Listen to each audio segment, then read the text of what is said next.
Guys आज हम compound interest के सभी टाइप को देखेंगे, जिससे कि हम क्वेश्चन को कैसे सॉल्व करेंगे कम टाइम में। आइए तो स्टार्ट करते हैं। गाइस इसमें मैं आपको टोटल 5 मेथड बताऊंगी और इसमें से जो कम समय लेते हैं वो भी बताऊंगी, जिससे कि क्वेश्चन सॉल्व करने में आसानी हो। इसमें पहला मेथड आता है फॉर्मूला मेथड, जो कि इस प्रकार है। a बराबर p इंटू 1 प्लस r बटा 100 का पावर n। यहाँ a बराबर अमाउंट है, p बराबर प्रिंसिपल और n बराबर टाइम है। टाइम जो कि आपको 2 और 3 ईयर 4 ईयर ऐसे दिए रहेंगे। इसमें CI निकालने के लिए होता है a माइनस पी। a बराबर होता है p इंटू 1 प्लस r बटा 100 का पावर n माइनस पी, जिससे कि आप CI निकाल सकते हैं। ये हम जो 10th लेवल पे जो मतलब कि पढ़ते थे अपने स्कूल टाइम में, वो फॉर्मूला था, जो कि अभी के टाइम में अगर हम यूज़ करने बैठेंगे तो हम कभी एग्ज़ाम क्लियर नहीं कर पाएंगे।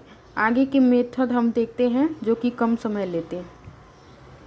एक है सेकेंड मेथड जो है वो है परसेंटेज मेथड, या इसे हम स्केलिंग फैक्टर या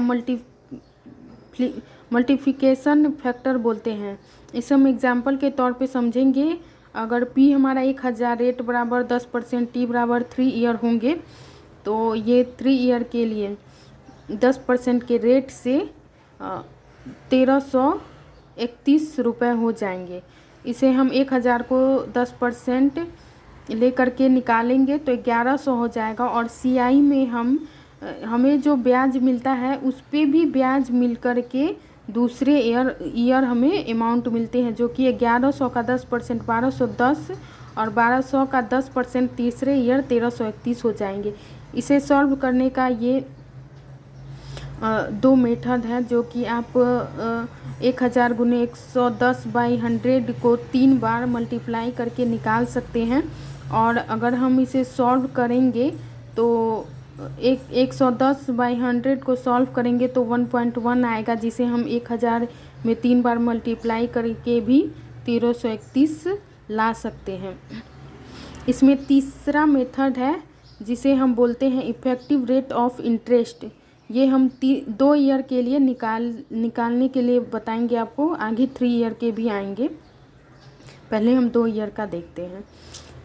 रेट परसेंट ये दिया हुआ है, ये SI दिया हुआ है, ये CI, और ये CI 2 ईयर का माइनस SI 2 ईयर का। यहाँ रेट परसेंट हमारा दिया रहेगा।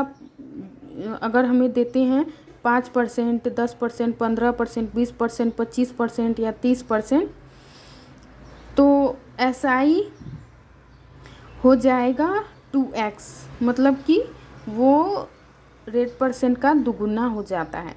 5 के लिए 10, 10 के लिए 20, 15 के लिए 30, 20 के लिए 40%, 25 के लिए 50%, 30 के लिए 60%। CI बराबर होता है 2x प्लस x का होल स्क्वायर बाई 100%, जो कि 2 ईयर का परसेंट सेम होगा। 5% के लिए 10.25%, 10% के लिए 21%, 15% के लिए 32.25%, 20% के लिए 44%, 25% के लिए 56.25% और 30% के लिए 69% होंगे। जब 2 ईयर का परसेंटेज अलग होगा तो हम इसे x प्लस वाई बाई 100 करके सॉल्व करके परसेंटेज निकालेंगे। यहाँ हम देखेंगे CI 2 ईयर का माइनस SI 2 ईयर का, ये होता है x स्क्वायर बाई 100। 5% का डिफरेंस होगा CI और SI का 0.25%, 10% के लिए होगा 1%, 15% के लिए होगा 2.25%, 20% के लिए होगा 4%, 25% के लिए होगा 6.25% और 30% के लिए होगा 9%। आगे हम 3 ईयर के लिए देखेंगे। 3 ईयर के लिए हमारा रेट परसेंट अगर दिया होगा 5%, तो CI हो जाएगा 15.7625%। SI हो जाएगा इसका 5% का 3 गुना 15%, और CI 3 year minus SI 3 year हो जाएगा 0.7625%। 10% के लिए CI हो जाएगा 33.1%, SI हो जाएगा 30%, और CI माइनस SI 3 ईयर का हो जाएगा 3.1%। 20% के लिए हो जाएगा CI 72.8%, SI 60%, और CI 3 year minus SI 3 year हो जाएगा 12.8%। ये दोनों स्टार मार्क ये ज़्यादा बार क्वेश्चन में आते हैं, इसलिए इसे आप हमेशा दिमाग में रखिएगा। 30% के लिए होगा 119.7%, SI हो जाएगा 90%। अगर हमें 3 ईयर का CI अलग अलग दिया हो, अगर इसके अलावा कुछ आता है तो उसके लिए हम 2 ईयर का याद किया हुआ के को X के जगह पे रखेंगे और Y के जगह पे 3rd ईयर का परसेंटेज रखेंगे, और इसे सॉल्व करेंगे इस तरह से x + y + xy बाई 100%। आगे हम देखेंगे 4th मेथड, जो कि है फ्रैक्शन या रेशियो मेथड। जब रेट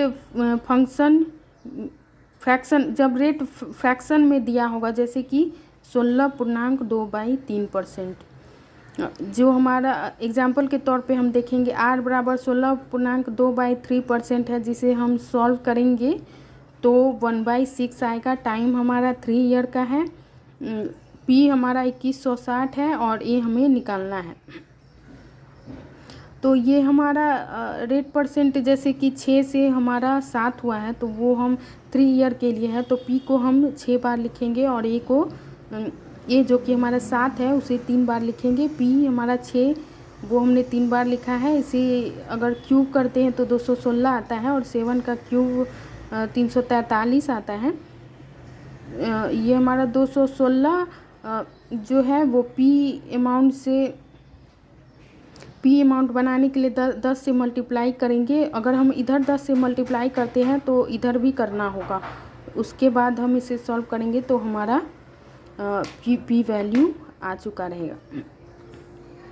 और ये फ्रैक्शन मेथड आप अगर जानते हैं तो आपको आगे क्वेश्चन में CI के अगर अर्धवार्षिक या इस तरीके से क्वेश्चन होंगे तो उसमें ये आपको बहुत जल्दी क्वेश्चन को सॉल्व करने में कोई दिक्कत नहीं करेंगे, और आपका क्वेश्चन बहुत जल्दी सॉल्व हो जाएगा। आगे जो एक नेक्स्ट टाइप बचा है वो हम देखते हैं। गाइस, हमारा नेक्स्ट मेथड जो है वो ट्री मेथड है, और ये बहुत ही ज़्यादा इम्पॉर्टेंट होते हैं। इसे हम एग्जांपल के तौर पे लेंगे। P हमारा अगर 10,000 रहेगा, R बराबर 10% रहेगा, T बराबर 3 ईयर रहेगा, और CI बराबर हमें को निकालने होंगे, तो हम इस तरीके से लिखेंगे 1st year, 2nd year, 3rd year. और इसके आगे हम पहले SI निकालते हैं, उसके बाद ये टोटल हमारा CI होगा, और ये हमारा इतना जो होगा वो CI और SI का डिफरेंस होगा। आइए हम इसे समझते हैं। 10,000 का 10% के रेट से 3 साल के लिए हमारा 1,000 का SI आएगा, जो कि हम 3 बार ऐसे लिख देंगे। उसके बाद हमारा ये 1st ईयर का हमारा हुआ 1,000 रुपया। 2nd ईयर जो हमें ब्याज मिलेगा वो हमें इस पे तो मिलेगा ही मिलेगा, फिर हमें इस पे भी मिलेगा, जो कि हमें SI 2nd ईयर का 1,000 मिला है, इसका ब्याज 10% हमें 100 मिलेगा। ये 2nd ईयर का हमारा हो गया। 3rd ईयर में हमें 10,000 पे मिलेगा ही मिलेगा। इसके बाद ऊपर में जो हमें ब्याज मिले हैं उस पे भी हमें ब्याज मिलेगा, जो कि 2,000 का 10% 200 रुपये हो जाएंगे। और ये हमें जो पिछले साल सेकेंड ईयर में 100 रुपये मिले थे उस पर 10% मिलेगा, जो कि 10 रुपये हो जाएंगे। तो टोटल हमारा ये SI 3000 होगा, SI और CI का डिफरेंस हमें 310 मिलेगा, और टोटल हमारा जो ये है वो 3310 रुपये मिलेंगे, जो ये पूरा लाइन को जोड़ के हमें CI मिलता है। नेक्स्ट हम 4 ईयर के लिए देखते हैं, जिससे कि आपको और क्लियरिटी मिले। ये हमारा P 10,000 है, R बराबर 10%, T बराबर 4 ईयर के लिए है। यहाँ फर्स्ट ईयर के लिए हमें 10,000 का 10% 1,000 मिलेगा। सेकेंड ईयर के लिए 10,000 का 10% 1,000 तो मिलेगा ही मिलेगा। ऊपर से हमें जो फर्स्ट ईयर में 1,000 रुपये ब्याज मिले थे उस पर भी हमें 10% का ब्याज मिलेगा, जो कि 100 रुपये होंगे। थर्ड ईयर में हमें 10,000 का 10% तो मिलेगा ही मिलेगा। उसके पहले जो हमें 1,000 रुपये मिले हैं और इधर 100 रुपये मिले हैं, इस पर भी हमें ब्याज मिलेगा। तो 2,000 रुपये का ब्याज हमें 10% के हिसाब से 200, और इस पे 100 पे 10% का हिस्सा का ब्याज हमें 10 रुपये मिलेंगे। ये टोटल थर्ड ईयर का हो गया। फोर्थ ईयर में हमें 10,000 पे 10% के हिसाब से 1,000 तो मिलेगा ही मिलेगा। उसके ऊपर जो हमें 3,000 रुपये मिले हैं उस पर 10% के हिसाब से 300 रुपये, और उन ब्याज पे जो ब्याज लगा था उस पर भी हमें 10% मिलेंगे, जो कि टोटल 300 पे 10% 30 रुपये हो जाएंगे। और इसके ऊपर जो हमें ब्याज मिले थे उस पर 10% के हिसाब से 1 हो जाएगा। और ये टोटल अगर हम जोड़ते हैं तो हमारा CI बनता है। हमारा 4 साल का ब्याज 4,000 हुआ था सिंपल इंटरेस्ट, और 4 साल का CI हमारा हो गया 4,641 रुपये, और CI 4 ईयर का माइनस SI 4 ईयर का जो कि होता है 6,641 रुपये। I am sorry. और इसे हम स्टैंडर्ड रेशियो में याद करके रख सकते हैं, जिससे कि हमें ये ट्री बनाने की ज़रूरत नहीं पड़ेगी। डायरेक्ट हम मान को पुट करके और क्वेश्चन को सॉल्व कर सकते हैं। जैसे कि यहाँ 4,000 है, ये हमेशा जब भी आएंगे तो वो 1,000 के फॉर्म में आएंगे, ये 100 के फॉर्म में आएंगे, ये 10 के फॉर्म में आएंगे। तो इसे हम अगर 0 को अगर हटा देते तो हमारा रेशियो बनेगा 4, 6, 4, 1, वही यहाँ लिखा हुआ है। अगर हमसे क्वेश्चन में पूछता है 4 ईयर का CI, तो हम 4, 6, 4, 1 में 1,000, 100 और 10 मल्टीप्लाई करके क्वेश्चन को सॉल्व कर सकते हैं। और ये अगर याद कर लेते हैं आप तो आपको बहुत कम समय लगेंगे क्वेश्चन को सॉल्व करने में। इसे मैं आगे दिखाती हूँ स्टैंडर्ड रेशियो को 2, 3 और 4 ईयर के लिए कैसे लिख सकते हैं। ये हमारा स्टैंडर्ड रेशियो 2 ईयर के लिए है, जिसे हम 2:1 के रूप में लिख सकते हैं और याद कर सकते हैं। 3 ईयर के लिए 3:1 रेशियो लिख सकते हैं। 4 ईयर के लिए 4:6:4:1 लिख सकते हैं रेशियो के रूप में। और जब भी क्वेश्चन में आए तो आप इसे पुट करके सॉल्व कीजिएगा, तो बहुत आसानी से हो जाएगा। बाकी अधिकतर क्वेश्चन को सॉल्व करने के लिए आपको 3 मेथड और फ्रैक्शन मेथड का ज़रूरत पड़ेगा, और बाकी आपके स्पीड पे है कि आप कौन से मेथड पे अपने स्पीड को ज़्यादा अच्छे से कर सकते हो। बाकी मैं इस पे क्वेश्चन भी लाने की कोशिश करूँगी, जिससे कि आपको और ज़्यादा क्लैरिटी मिले। बाकी आप प्रैक्टिस करते रहें और सीखते रहें। Bye bye guys.